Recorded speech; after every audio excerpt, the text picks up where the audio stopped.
Selamat malam pemirsa, senang sekali malam hari ini dialog khusus lawan COVID-19 hadir kembali menjumpai Anda dan malam hari ini kami akan mencoba menghubungi para narasumber melalui line Zoom dan nanti kita akan berdiskusi atau ngobrol dan tentu saja pemirsa Anda juga bisa bergabung bersama dengan kami seperti biasa di line chat WhatsApp dari Tako Ayenang WAJTV di nomor yang tertera di layar kaca Anda. Karena hari ini kita akan membahas tentang dunia pendidikan. Saya memahami betapa besarnya rasa khawatir dari para orang tua apalagi ada banyak pemberitaan di luar sana di mana jumlah kasus yang menimpa terhadap anak-anak khususnya untuk COVID memang juga cukup tinggi dan cukup banyak. Belum lagi juga kita mendengar berita di luar negeri ketika sekolah dibuka ternyata sejumlah anak dan juga guru langsung terpapar dari virus COVID-19 ini. Tentu saja menjadi kekhawatiran orang tua apakah layak sekolah ini dibuka. Kalau toh ternyata tidak dibuka atau menggunakan sistem online seperti yang sudah berjalan selama pandemi ini, tentunya menjadi pertanyaan apakah sudah siap sistem kita? Apakah orang tua juga yang berada di rumah sudah siap untuk memberikan atau membantu anak-anak mengawasi secara langsung terkait dengan pembelajarannya? Malam hari ini pemirsa untuk dialog khusus lawan COVID-19, saya sudah terhubung lebih dulu dengan Mas Ali Yusa. Beliau ini adalah Dewan Pendidikan Kota Surabaya Demisioner. Selamat malam Mas Ali Yusa. Selamat malam. Assalamualaikum warahmatullahi wabarakatuh. Waalaikumsalam. Sehat Mas kabarnya? Salam sehat buat semua. Alhamdulillah. Sehat juga saya. Terima kasih Mas Yusa sudah bergabung meluangkan waktunya. Mas Yusa, saya boleh minta komentar karena dulu juga ketika belum ada COVID kita sempat sering kali diskusi ngobrol mengatakan bahwa sekolah itu bukan hanya tentang gedung. Ketika pandemi ini terjadi, kemudian ternyata memang itu menjadi satu kenyataan bahwa pembelajaran memang bukan atau tidak dilakukan di gedung sekolah saja. Mas Yusa. Ya, saya pikir ini hikmah yang terbesar bahwa saat ini bangsa kita diajarkan bagaimana bahwa dominasi persekolahan atas pendidikan yang ada itu sekarang sudah mulai berkurang. Kemudian orang tua jauh lebih didekatkan lagi kepada anak-anaknya dan masyarakat juga saat ini jauh lebih care juga kepada lingkungannya untuk sama-sama saling mengisi ruang-ruang pembelajaran bagi anak-anak yang ada di sekitarnya. Seperti itu. Saya bersyukur, sedikit bersyukur sebetulnya, walaupun miris karena harus dipaksa dengan adanya pandemik ini. Tapi apakah itu bisa maksimal Mas Yusa? Karena kita tahu ada banyak orang tua yang sebenarnya tidak bisa harus berada di rumah meskipun WFH, tapi ada juga yang tetap terpaksa harus masuk. Dan lagi kompetensi dari orang tua jarang sekali untuk bisa mengamati atau membimbing anak-anaknya secara langsung karena biasanya memang diserahkan ke sekolah. Kemudian sekarang tiba-tiba semua harus diikuti juga oleh orang tua. Ya. Yang menarik ada saat ini bagi awal ini pembelajaran ini adalah orang tua dipaksa untuk benar-benar mengetahui putra-putrinya. Kompetensi dari putra-putrinya.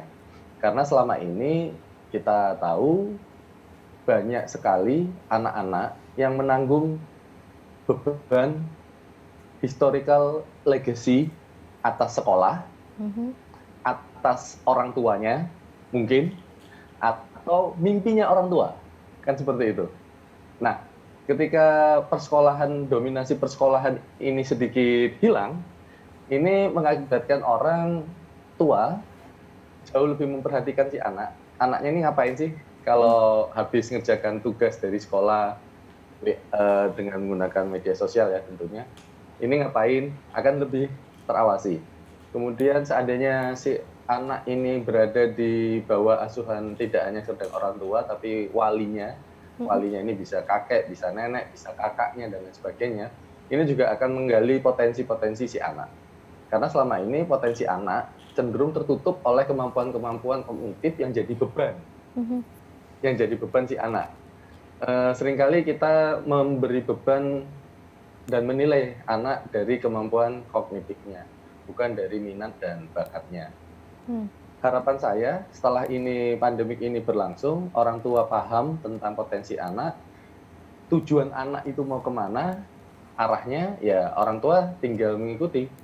Artinya begini, kalau si anak saat ini lagi musim eh, dunia sosial tentang TikTok dan lain sebagainya, ternyata anaknya punya minat di situ, bisa menyusun skrip dan lain sebagainya, ya sudah diajarkan hal-hal semacam itu.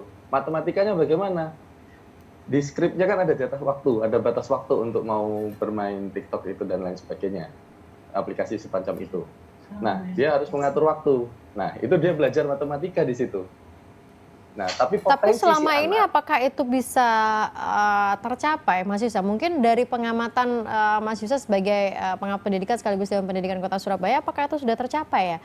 Dengan kurang lebih kita 2 sampai dengan 3 bulan pembelajaran ini sudah dilakukan sudah berlangsung. dari Ya. rumah begitu. Evaluasinya Eh, gimana? Kalau yang saya perhatikan, di sebagian orang terkaget-kaget. Terkaget-kaget, Pastinya. orang tua tidak terima ketika ternyata materi, akhirnya orang tua tahu, baru sadar, ternyata materi persekolahan yang diterima oleh si anak selama ini cukup berat. Ada yang mengerti, ada yang akhirnya tahu. Kemudian ada yang akhirnya tahu bahwa ternyata tugas sekolah yang dibawa oleh si anak ke rumah ternyata juga cukup berat. Oke. Karena ketika si orang tua belajar membantu mengerjakan bersama-sama, ternyata si orang tua juga mengalami kesusahan. Seperti itu. Oke, Dan Mas Yusa sebentar, sebelum dilanjutkan, karena ada beberapa kesulitan-kesulitan dari sisi orang tua, saya coba terhubung juga ini Mas Yusa dengan Bu Eni, selaku orang tua murid. Selamat malam Bu Eni, sudah terhubung di line Zoom kah? Sudah sih, suara saya kedengeran? Kedengeran. Apa kabar Bu Eni? Oke, alhamdulillah kabar baik. Apa kabar Mbak Agnes? Kangen deh. Selamat berjumpa. Bersinar Terima kasih saja. sudah bergabung di line Zoom bersama dengan kami. Di sini juga ada Mas Ali Yusa di line Zoom Dewan Pendidikan Kota Surabaya Demisioner. Bu Eni, saya boleh dengar dong selama 2-3 bulan ini putri-putri Bu Eni ini gimana untuk soal pendidikannya ya? Satu kuliah, satunya masih sekolah ya kalau nggak salah ya? Yes. Ini gimana sebagai orang tua? Amankah dengan proses yang terjadi selama ini atau mungkin ada keluhan seperti yang tadi dirasakan atau disampaikan oleh Mas Yusa? Iya. Sebelumnya terima kasih untuk waktunya, walaupun dadakan ini diundang bergabung. Selamat malam Mas Yusa. malam Ibu, salam sehat. Langsung di sini. Alhamdulillah. Iya, kemudian salam kenal juga dengan Pak Andi. Jadi gini Mbak, kalau saya Oke. Lagi terputus sinyalnya? Oke. Saya terhubung juga dengan Pak Andi Matulesi di sini. Putus lagi. Pak Andi Matulesi selaku Ketua Gugus Tugas Layanan Psikologi COVID-19 HIMSI. Karena tentunya kita juga nanti ingin tahu dari sisi psikologi, bukan hanya psikologi dari sisi psikologi anak, tapi juga orang tua dan juga khususnya sisi guru, karena sebentar lagi sekolah akan dibuka. Apakah nantinya akan dilanjutkan dengan sistem online seperti yang terjadi selama ini atau akan masuk? Nah, ini harus dikaji dari segala macam aspek, termasuk salah satunya adalah sisi psikologi. Kami akan kembali saat lagi untuk Anda.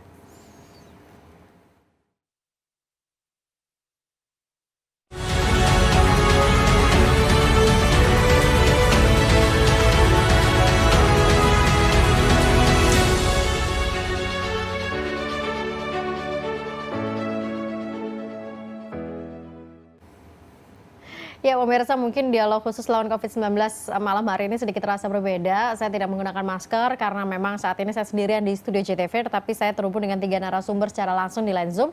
Anda bisa bergabung bersama dengan kami tetap di WhatsApp JTV, Tako Enang WA JTV. Tadi sudah ada Mas Ali Yusa, Bu Eni sempat terputus tapi sudah nyambung lagi. Sebelum saya mendengarkan kembali obrolan dengan Bu Eni, saya ke Pak Andi Matulesi menyapa beliau terlebih dahulu, Ketua Gugus Tugas Layanan Psikologi COVID-19 HIMSI. Pak Andi, selamat malam. Selamat malam, Mbak Agnes. Sehat Pak Andi malam hari ini? Alhamdulillah sehat.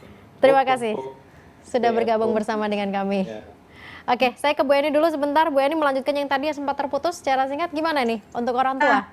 Ya, jadi problemnya memang begini, SMA 5 Mbak tahu kualitasnya seperti apa ya, mereka sudah ready ya, standar untuk pengajaran, proses cara mengajar dengan tipikal yang kurikulum sekarang.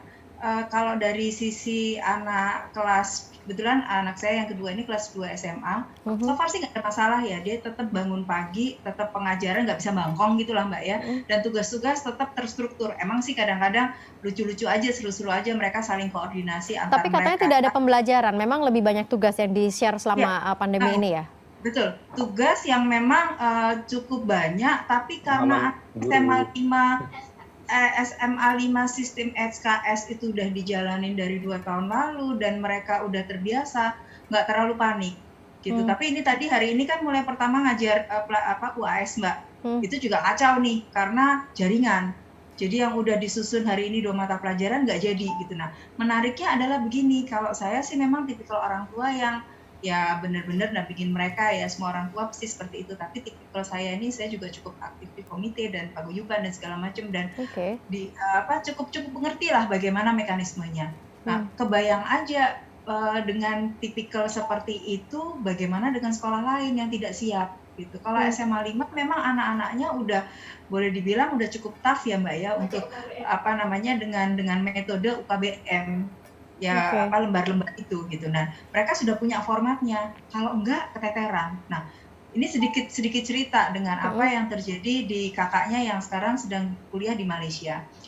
Dia juga bercerita tipikalnya beda, jadi untungnya dia dalam posisi seperti ini kuliah di Syah Kuala UiTM dan metode pengajaran jarak jauhnya mereka udah siap karena memang itu sekolah yang banyak mahasiswa asingnya.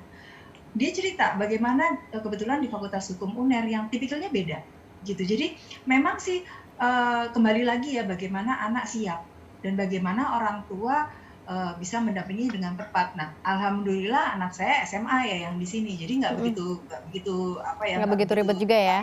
Nggak begitu panik-panik gitu. Tapi kalau anak SD dengan metode pengajaran yang sebelumnya nggak siap pasti panik karena itu yang terjadi. Bu Eni sebentar, saya ke Pak Andi. Pak Andi, ini kan dari sisi psikologi kan ada banyak yang bisa dibedah, bukan hanya sebenarnya itu kalau SMA mungkin akan lebih sudah lebih dewasa menyikapi terkait dengan persoalan yang seperti ini. Tapi bagaimana kalau anak-anaknya TK, anak-anaknya SD, belum lagi juga guru-gurunya yang mungkin memang juga belum siap dengan sistem yang saat ini berjalan, Pak Andi? Iya, jadi mungkin perlu kehati-hatian ya saat memutuskan apakah new normal itu masuk pada wilayah pendidikan. Kalaupun saya usul pendidikan itu menjadi masuk di new normal itu yang paling belakang, karena banyak hal yang harus disiapkan. Karena pendidikan itu kan sebenarnya konteks sosialnya itu kan multiple social konteks ya. Ada sisi orang tua, ada sisi anak, ada sisi guru, ada sisi orang-orang yang di sekitar guru, sisi sekolah. Jadi menurut saya itu multiple social konteks, sehingga perlu ada kajian yang mendalam, kehati-hatian pada saat memutuskan. Saya setuju apalagi kalau itu pada konteks anak-anak. Contoh misalnya lah, anak kecil kan sudah lama nggak ketemu sama temennya gitu ya. Pada saat dia kemudian, misalnya anak SD, pada saat dia ketemu, pada saat dia masuk dan ketemu, akan sulit misalnya untuk tidak, itu kok maskernya bagus, tukeran misalnya.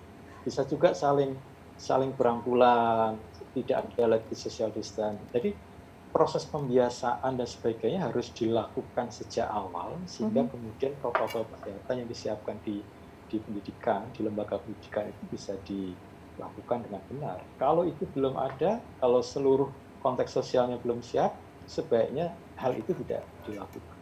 Tapi lebih siap mana Pak Andi? Artinya begini, ini kan kemudian new normal ini gadang-gadang karena memang dirasa tidak siap dengan kondisi yang ada sekarang sehingga mau tidak mau diminta beradaptasi. Kalau dari sisi dunia pendidikan, psikologi anak, guru dan juga orang tua, lebih siap mana ketika ini harus masuk atau dengan kondisi yang selama 2-3 bulan ini kuliah, sekolah daring begitu? Karena menurut saya daring pun sebenarnya belum dibuat yang lebih sempurna ya, kayaknya daringnya itu masih daring yang trial and error, sehingga yang nampak adalah guru tidak siap dan anak pun tidak siap gitu. Apa yang terjadi? Yang terjadi adalah guru hanya memberikan tugas-tugas terus-terusan gitu, sehingga kemudian sebenarnya malah membebani anak gitu, karena kita memang tidak siap dengan bagaimana memberikan proses pembelajaran secara daring yang secara sepenuhnya dan secara benar gitu. Apalagi kalau kita kaji misalnya berkaitan dengan kuota, berkaitan dengan kemampuan wifi-nya dan sebagainya. Jadi kayaknya memang kalau saya lebih mudah untuk melanjutkan apa yang dilakukan secara daring daripada kemudian memberikan kesempatan untuk sekolah secara langsung. Contoh misalnya gini lah, paling gampang. Kalau satu kelas isinya selama ini kan 40 sampai 50. Yeah. Tetapi kan sebenarnya tidak boleh sekarang ini. Itu harus misalnya hanya separuhnya. Apakah itu mungkin dilakukan oleh sekolah dalam konteks sekolah secara umum ya, bukan sekolah yang misalnya yang favorit mungkin lebih bisa melakukan itu. Tetapi bicaranya tidak hanya pada sekolah satu tempat di kota, tetapi juga di sekolah-sekolah lain yang kalau kita dalam konteks Jawa Timur. Oke, saya geser ke Mas Yusa. Mas Yusa, catatan dari Pak Andi Matulesi ini menjadi catatan bahwa sebenarnya kita tidak perlu terburu-buru, tetapi juga daripada terburu-buru untuk menyiapkan sekolah masuk, lebih baik menyiapkan sistem secara daring, Mas Yusa.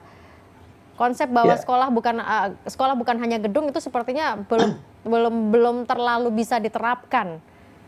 Iya, artinya begini, bahwa dominasi persekolahan itu runtuh, itu sudah terjadi sekarang. Intinya begitu. Nah, bagaimana terus proses pembelajaran kepada siswa, kepada orang tua yang untuk ikut andil memberikan materi pembelajaran, masyarakat juga ikut andil. Nah, di sini perannya yang paling utama.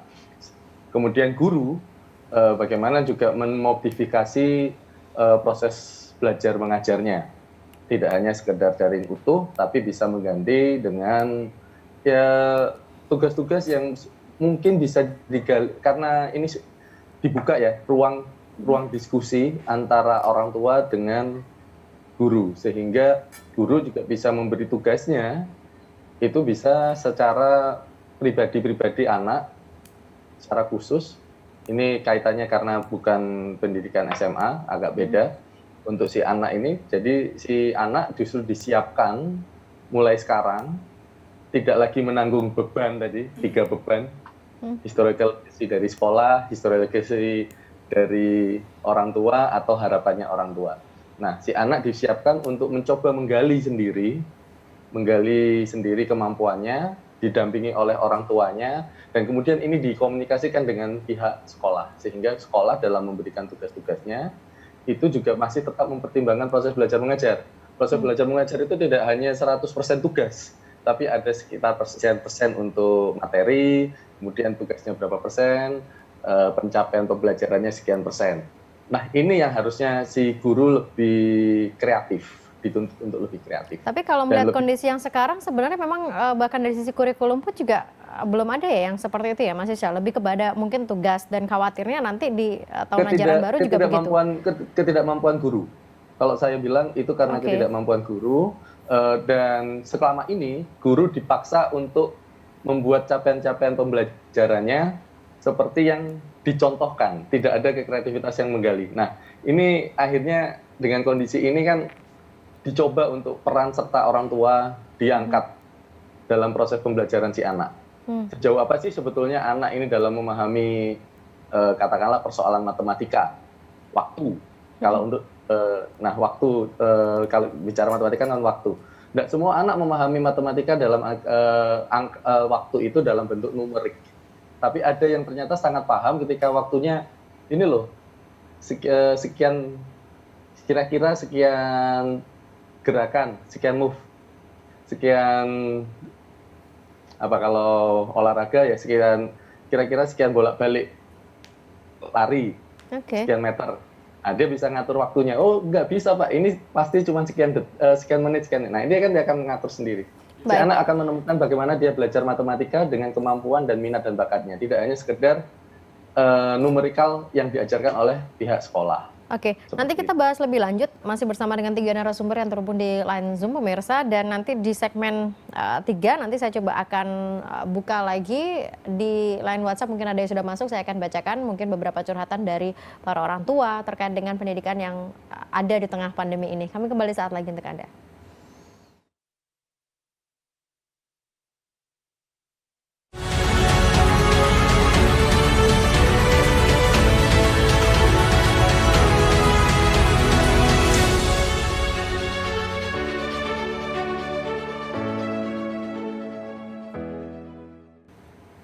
Baik, Anda kembali bersama dengan kami pemirsa untuk dialog khusus lawan COVID-19, masih membahas tentang dunia pendidikan dan nantinya kita berharap mungkin di next kita nanti bisa ngobrol dengan Kepala Dinas Pendidikan dan juga pastinya dari sisi Dewan Pendidikan Jawa Timur juga, karena hari ini mahasiswa dari sisi Kota Surabaya, Pak Andi Matulisi sebagai Ketua Gugus Tugas Layanan Psikologi COVID-19 HIMSI.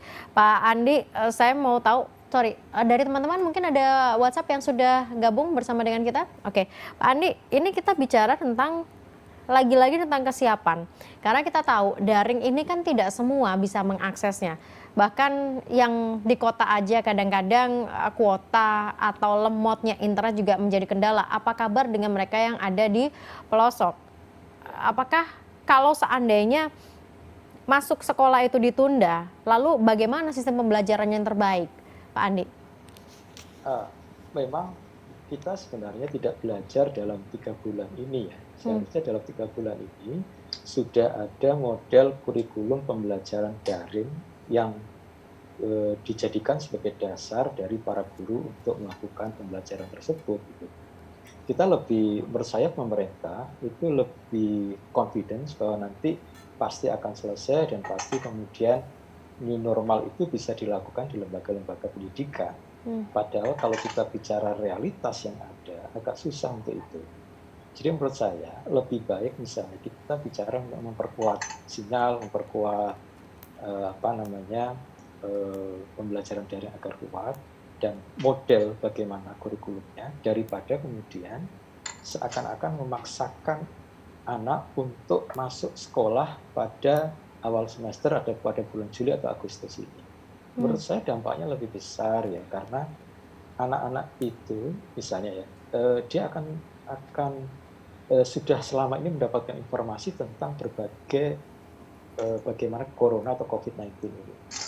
Tetapi mereka tidak mampu, tidak punya pengalaman yang memadai bagaimana menghadapi persoalan pada saat dia harus masuk dan harus mengikuti protokol kesehatan. Jadi menurut saya dampak psikologisnya lebih besar kalau kita memaksakan mereka masuk daripada misalnya menyiapkan model kurikulum pembelajaran daring sekaligus memperkuat sinyal di daerah-daerah yang memang sulit untuk dijangkau oleh internet. Pak Andi, di sini ada yang masuk juga dan saya rasa ini menjadi ranah dari seorang psikolog untuk kemudian menjawab. Selamat malam, saya Bu Esther, orang tua murid. Anak saya masih usia TK yang mau masuk SD. Bagaimana akan diberlakukan sistem new normal mengingat anak-anak masih sangat awam dan mengerti tentang hal itu? Jika daring, kalau toh memang daring, bagaimana mengajarkan pada siswa tentang materi-materi baru? Ini gimana ya Pak Andi ya? Serba susah juga, di satu sisi harus pengen sekolah, tetapi di sisi lain juga gimana ini Pak Andi?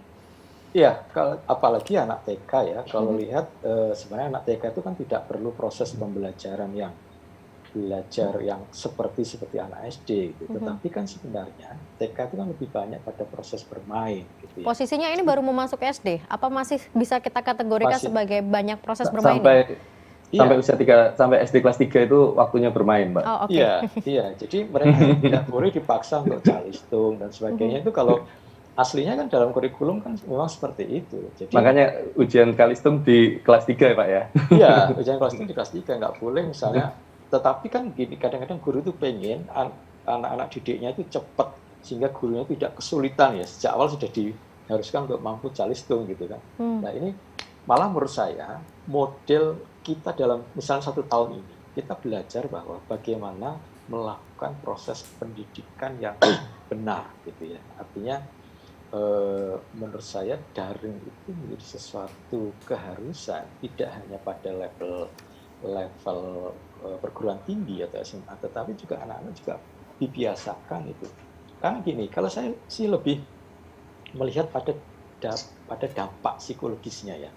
Yang pertama, kalau dalam konteks Surabaya Raya, apakah mungkin warna merah itu dalam beberapa hari, beberapa bulan itu bisa menjadi hijau? Menurut saya agak susah.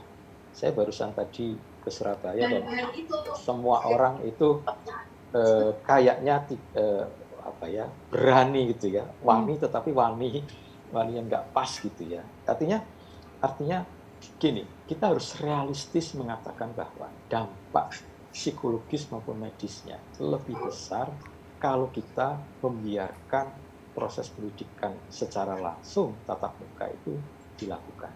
Hmm. Kecuali misalnya kalau mau mix gitu ya, misalnya dalam 1 minggu 1 hari ada misalnya dalam 5 hari itu dibagi 1 hari daring, kemudian 4 hari 4 hari daring, 1 hari ketemu gitu misalnya. Tapi itu pun juga sekali lagi saya tidak yakin sekolah-sekolah itu sudah menyiapkan protokol kesehatan yang benar gitu. Benar. Itu saya terus terang sangat tidak yakin gitu ya. Sangat tidak yakin. Oke, karena saya juga membayangkan ketika antar jemput sekolah saja begitu crowded-nya, meskipun toh dibagi separuh-separuh juga saya rasa juga tetap akan crowded. Apa kabar dengan yang ada di dalam sekolah berarti ya? Benar. Oke. Sebetulnya gini sih Mbak, kalau maaf saya potong, ada solusi dari persekolahan ini. Kita tahu tentang rekognitif pendidikan lampau, RPL, artinya kita bisa melihat kompetensi sang anak. Jadi kalau bicara, biarkanlah, kalau selama masa pandemik, biarkanlah proses-proses belajar mengajar, proses PPDB itu tidak berubah, tetap saja. Tapi proses persekolahannya, ya kan? Proses persekolahannya itu disesuaikan dengan kondisi pandemik. Terus bagaimana proses pembelajarannya si anak? Kita tahu bahwa anak-anak ini proses pembelajarannya bisa diserahkan kepada orang tua dan masyarakat. Kalau masalah jadi internet itu jadi solusi paling utama, saya tidak yakin karena sangat membebani, akan jadi membebani, biaya akan tinggi. Kecuali kalau bandwidth-nya ditanggung oleh pemerintah ya. Tapi itu pun juga ada persoalan bagaimana gadget. Ingat 30% anak yang sekolah itu adalah anak di bawah garis yang kurang beruntung, seperti itu. Nah, ini kan juga jadi persoalan juga. Jadi yang kalau saya lebih amati ya lebih baik kita ingat bahwa proses pendidikan itu ada 3, masyarakat, orang tua, dan sekolah. Nah, maka kalau terjadi masalah seperti ini, ya biarkanlah sekolah harusnya legowo, sekolah menyiapkan bagaimana mengassessment nanti ketika si anak masuk sekolah, masuk ke dalam persekolahan, si sekolah melakukan assessment, pembelajaran apa yang sudah dicapai oleh si anak. Kalau anak kelas 3 ke bawah, kelihatannya sama calistung, ya sudah, diterima. Kalau emang belum bisa membaca, ya dia harus bagaimana si orang tua mengajari proses membaca. Bagaimana proses menghitung. Dan ingat, proses membaca dan menghitung itu juga banyak metodenya. Tidak hanya sekedar harus membaca buku ABC, tapi ketika membaca signal dia bisa mengerti langsung tahu bacaannya seperti ini, ya sudah, itu diterima dulu.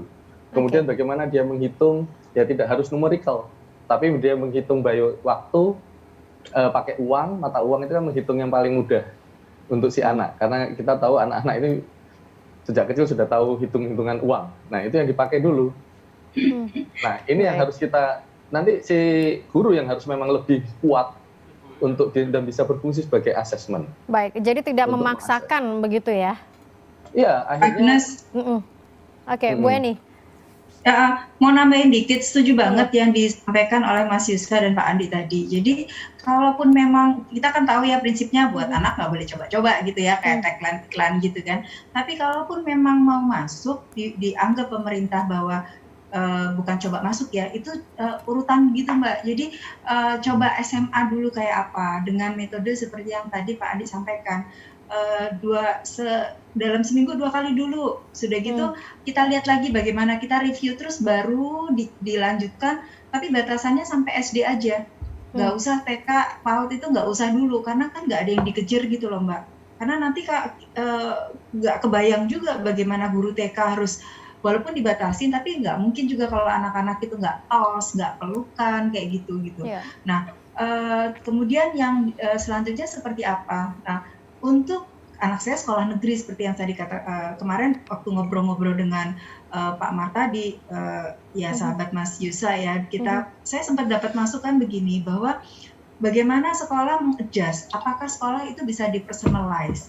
Untuk sekolah swasta mungkin mudah untuk membuat modifikasi kebijakan, mungkin juga secara finance sekolah yang bagus, mudah untuk bisa mengadakan wastafel dan segala macam. Tapi Problemnya adalah untuk yang sekolah negeri kemudian. ya, jadi karena sekolah negeri kan pasti harus disamakan, harus kebijakan birokratis ya Mbak ya, harus bersama. Dan Termasuk itu proses juga, PPDB ya, Bu Eni ya? ya betul. PPDB kan sekarang udah mulai jalan ya Mbak ya, tapi mungkin itu bukan ranahnya saya bicara sih, tetapi metode-metode yang memang kita nggak bisa paksain. Kalau paksain, yang jantungan orang tua. Kita semua punya anak yang kita pikir nggak boleh coba-coba tadi gitu. Jadi mekanisme-mekanisme yang memang harus disesuaikan, terus direview gitu. Jadi jangan apa ya istilahnya jebret masuk semua gitu, terus jalan rame, terus hiruk pikuk gitu. Nah itu harus diatur sedemikian rupa, dikasih interval, kemudian direview lagi. Oke, SMA aman, kita coba SMP. Oke, SMP seperti apa? Seperti itu sih Mbak kalau ngomongnya Dari atas ya, dari atas orang ke tua. bawah berarti ya? Ya, terus di stop sampai SD. SD pun juga mungkin nggak harus anak kelas 1 gitu kan. Karena kelas 1 ini kan apa namanya? Ya mereka masih anak-anak, nggak mungkin nggak lari-lari, nggak mungkin nggak tabrak-tabrakan sama temennya gitu kan. Kebayang deh mereka lari-lari terus nyaut tempat minum temennya, terus minta ya gitu kan. Itu udah kebayang sih gitu. Saya juga punya ponakan yang akhirnya kita saling ngobrol gitu ya. Saya relatif aman, anak saya SMA, tapi ya itu tadi Mbak, problem-problem di kelas kecil itu pasti jauh lebih banyak dengan dinamika beraneka. Oke, saya coba baca dulu beberapa yang sudah masuk di line WhatsApp di sini. Sebelum nanti kita jeda ya, bahasan JTV malam ini menjadi renungan bersama untuk bisa diselesaikan atau ditangani. Pak Ali Yusa, pertanyaannya model PBM yang pas pada saat pandemi, daring kah, siaran radio kah, atau seperti apa? Tadi mungkin sudah dijabarkan secara singkat oleh Mas Yusa. Bagaimana dengan pembelajaran life skill untuk daring? Karena tadi Mas Ali Yusa sempat menyebut minat dan juga bakat. Kemudian ada lagi, Assalamualaikum, saya Lian, saya guru olahraga perwakilan dari guru yang lain. Intinya, jadi gimana kalau ada pembicaraan, gurunya enak-enakan yang susah murid dan wali murid. Padahal kita juga masih berusaha kasih yang terbaik, kasih respon, sampai pernah dibilang gurunya makan gaji buta. Bayangin, sakit Mbak. Padahal tiap hari kami guru-guru sedih keadaannya gini terus. Tiap hari mikir, apa ini pas untuk materi murid atau gimana? Ini mungkin nanti Pak Andi boleh jawab dulu ya, karena dari sisi psikologi sepertinya guru juga mengalami tekanan di beberapa sekolah swasta. Kalau negeri kan memang pembiayaan khusus Surabaya kan aman. Di beberapa sekolah swasta ada yang beberapa guru juga curhat, orang tuanya nggak mau bayar SPP karena merasa nggak ada pembelajaran, kenapa saya harus bayar? Nanti kita coba diskusikan setelah jeda. Kami kembali saat lagi pemirsa.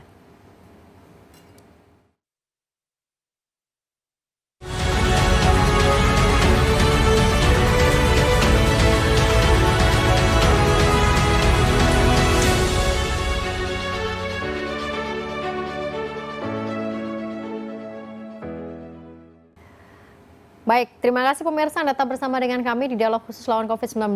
Jujur, kalau kita bicara pendidikan, Pak Andi tadi juga sudah katakan ada banyak pihak yang harus dilihat. Orang tua, murid, dan juga guru pastinya. Karena ternyata guru-guru juga sudah banyak yang curhat meskipun memang suaranya kalah kenceng dibandingkan orang tua murid atau juga muridnya. Sebelum bahas yang tadi, ada lagi juga yang bertanya apakah sekolah libur sampai pandemi ini selesai. Terus bagaimana sebagai orang tua yang tidak mampu membeli paketan. Saya ke Pak Andi dulu. Pak Andi membahas yang persoalan guru tadi Pak. Ternyata banyak yang bermasalah di sini Pak.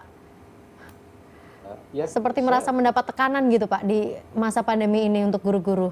Mereka tetap masuk memang. Ya, saya yakin pasti guru-guru juga mengalami tekanan atau stres ya. Karena mereka juga tidak ingin dianggap makan gaji buta atau tidak melakukan perannya sebagai guru.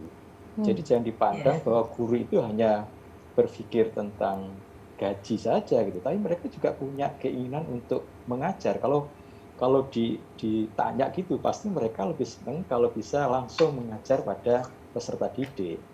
Cuman persoalannya kan tidak bisa. Sementara itu kurikulum itu kan menurut saya masih coba-coba gitu. Pakai ini, kalau nggak cocok pakai yang ini lagi. Kalau nggak cocok lagi ganti lagi gitu. Jadi karena mereka tidak punya sebuah pedoman yang jelas terkait dengan bagaimana terkait dengan pembelajaran daring gitu. Jadi memang jangan berpikir bahwa hanya anak dan orang tua di rumah yang stres. Guru pun pasti stres dia. Artinya gini, gimana ya cara memberikan pembelajaran sehingga target pengetahuan skill anak itu bisa sesuai dengan apa yang saya lakukan proses pembelajaran. Nah, ini menurut saya penting karena kita harus berpikirnya memang proses evaluasi itu tidak harus ujian gitu ya. Tetapi karya anak, kemudian anak itu bisa berinteraksi dengan orang tua, dengan beberapa hal yang tidak membebani anak itu juga sebenarnya hal yang penting dipahami. Jadi kembali lagi, memang seharusnya dari dinas atau kementerian itu memberikan sebuah panduan pedoman yang jelas pada guru. Ya, walaupun mungkin saya tidak bisa menyalahkan juga ya dalam jangka pendek ini tidak mungkin membuat sebuah model pembelajaran atau kurikulum, gitu ya, karena yang butuh waktu. Tetapi menurut saya sebenarnya waktu 3 bulan ini kita harus berpikir tentang bagaimana semester depan itu melakukan pembelajaran daring secara benar. Sebenarnya itu harus dilakukan. Jangan berpikir bagaimana kemudian memasukkan siswa untuk dilakukan proses pembelajaran. Sementara tadi juga dikatakan Bu Eni, belum tentu protokol kesehatan yang terkait dengan sarana prasarana itu memenuhi semuanya di seluruh sekolah. Itu yang menurut saya penting.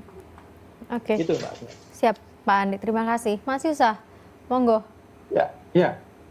Kalau saya tetap seperti tadi bahwa ternyata bahwa kalau kita mau proses, saya ke distract sama kerjaan yang lain. Oke, saya kembali. Jadi gini, bahwa proses guru harus kreatif. Terkait sama tadi contohnya guru olahraga, bagaimana proses mencapai bahwa si anak masih tetap beraktivitas, badannya ini digunakan untuk berolahraga, dan materi perolahragaan, pembelajaran berolahraganya juga dapat. Ya itu tadi, si guru bisa mengajak sama-sama olahraga via YouTube kalau ini pakai metode daring. Kalau mau pakai metode yang lain, disampaikan kepada si orang tua, Ibu, Bapak secara WA, SMS ini kan jauh lebih murah, tidak memakan banyak kota. Apakah anaknya melakukan aktivitas bangun pagi? Nah, bangun pagi itu bagaimana?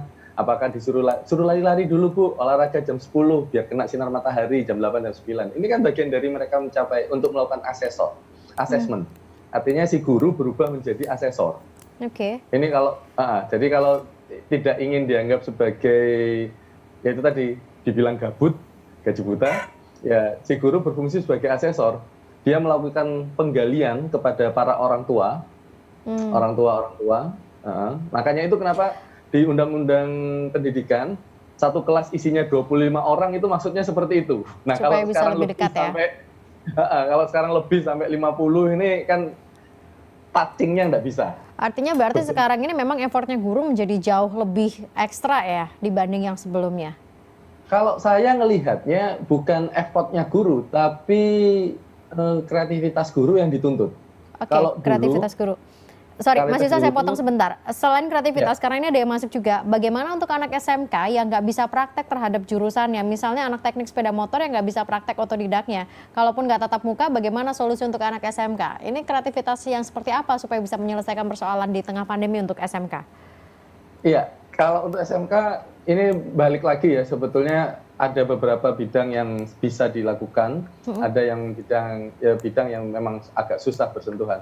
Jadi karena terkait sama peralatan-peralatan, karena kita tahu kalau mau bongkar motor, si anak harus punya minimal kunci 12, kunci 10, dan kunci 22.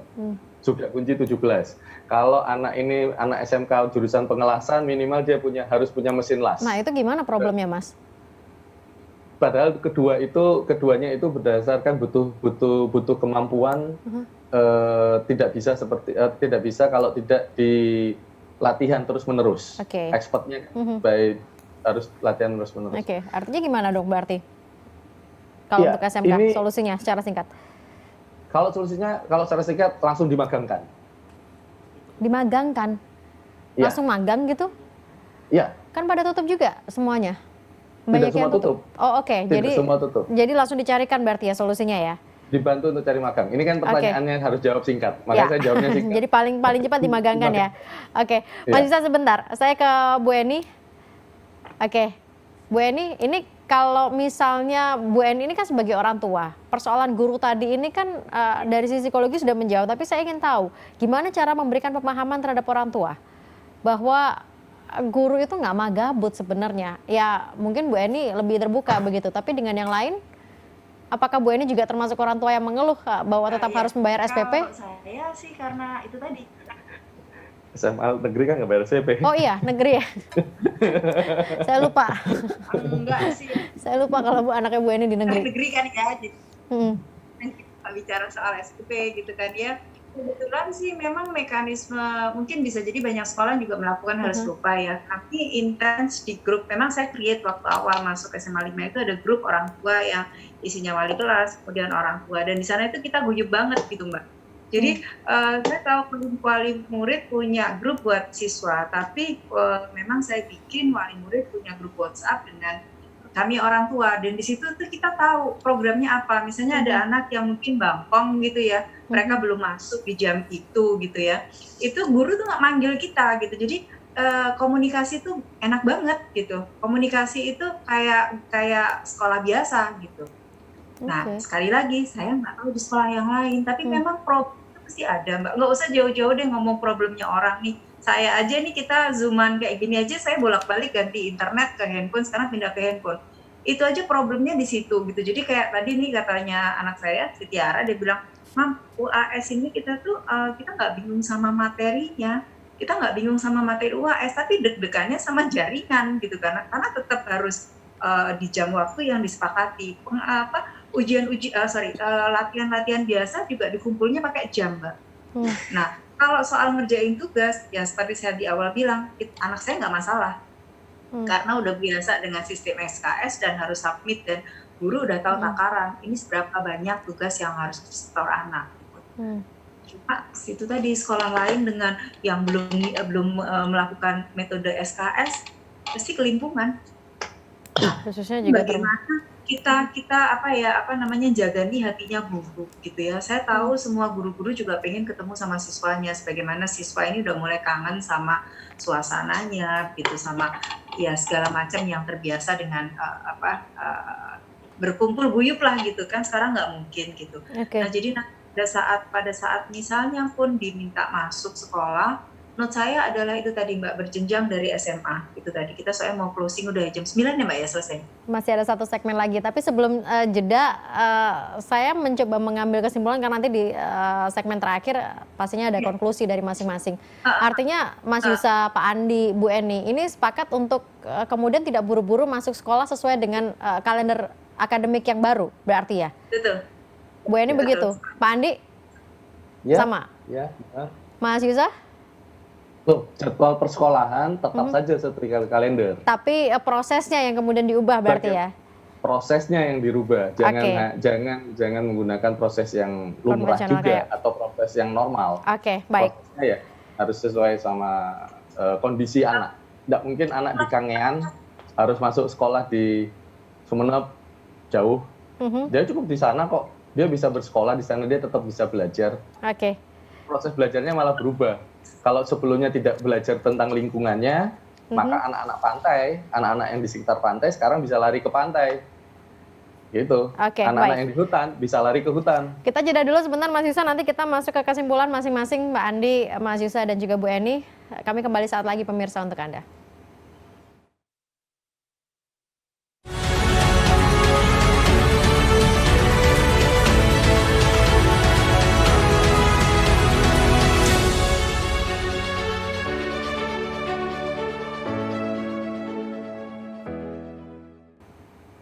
Ya, pemirsa, mungkin waktunya sangat mepet. Sebelum saya ke kesimpulan masing-masing, mungkin nanti juga bisa menjadi catatan dari masing-masing narasumber untuk memberikan kesimpulan. Ada beberapa yang sudah masuk. Saya baca dulu, karena pembelajaran life skill ini mampu membentuk karakter mandiri dan kreatif. Strategi ini yang mungkin bisa digunakan untuk mengatasi dunia pendidikan di tengah pandemi. Kayaknya sangat nggak mungkin untuk anak PAUD harus sekolah dengan protokol kesehatan, terutama untuk jaga jarak. Tolong dipertimbangkan dengan sesama, seperti yang tadi sudah disampaikan.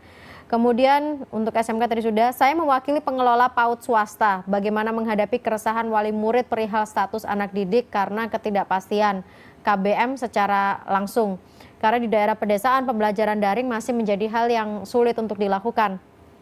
Dengan beberapa bahasan kita tadi, kemudian juga ada saya, Pak Dian, guru SDN Mindi 1 Porong, Sidoarjo. Terima kasih sudah bergabung. Mohon izin bertanya, dampak siswa tanpa ujian bagaimana?